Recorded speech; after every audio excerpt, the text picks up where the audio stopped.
facing here in San Francisco, along with the French workers, is growing repression. The police are murdering people, African Americans and others. They spend more on police and prisons in California than they do on education.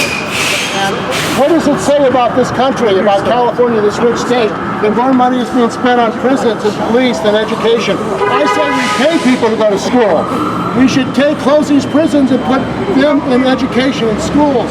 And yet young people graduate and they owe thousands of dollars to the banks in debt. This is what we're talking about.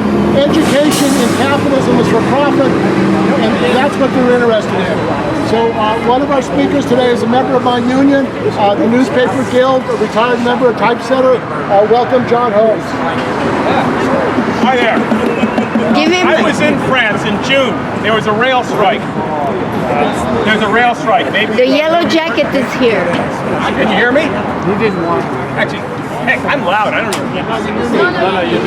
Okay, fine. Anyway, so I was in France in June. And there was a long, very important rail worker strike that's going on. Now let me tell you something about French workers. They're militant. This rally, there was only 500 people about it, and everyone was disappointed because the usual rally is like 10,000 people, right? And the high point in the rally was they would throw smoke bombs, which are things that rail workers use on the tracks for various purposes. And the smoke bombs are so intense that I thought it was tear gas. I had to have that explained to me. French workers are extremely militant, but their leadership is in its own way just as rotten as the leaders of the unions that we have here in America. At first, the unions wanted to have absolutely nothing to do with the yellow vest movement. What's needed is, now I have to say, the demands of this movement are a mixed bag. Many of them are great, some of them are not so great. They've got anti-immigrant demands in there. They're even calling for more money for more cops, which is really pretty stupid given the way that the police have been brutalizing them. But this is a situation in which the workers need to unite and take leadership of this movement. And that's not what's being done, and that's what needs to be done. And that's what needs to be done here in America. The workers in America need to unite and take leadership of the movements in defense of immigrants, in defense of black people. That's what's needed in France. That's what's needed in the United States. Thank you. Thank you, John. Thank you, John. So this is an anti-racist movement. What we know is that this government, the Trump government, are blaming immigrants for the unemployment. They want to spend billions for a wall.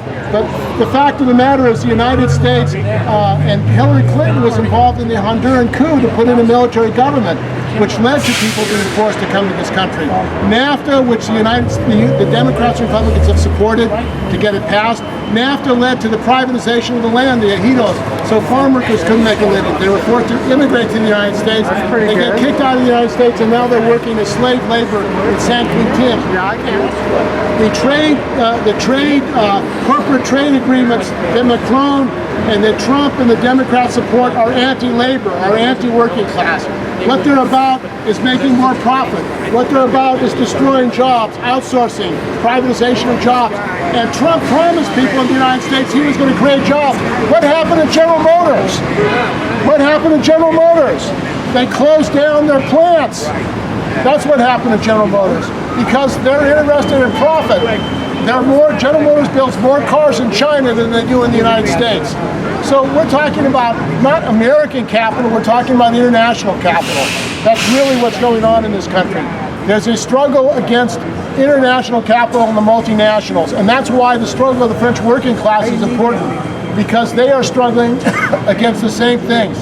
So our next speaker, Ricardo, we want to talk about the struggle of the Puerto Rican people, because Puerto Rico, which is a colony of the United States, has been exploited since 1889. We, the United States, said we were going to bring democracy to Puerto Rico. Have you heard that word before, democracy? Have people heard the word democracy?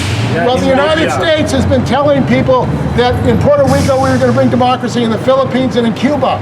And France says they were going to bring democracy to Africa, the countries of Africa like Libya. Actually, they were bringing repression, they were bringing exploitation. So welcome Ricardo Ortiz.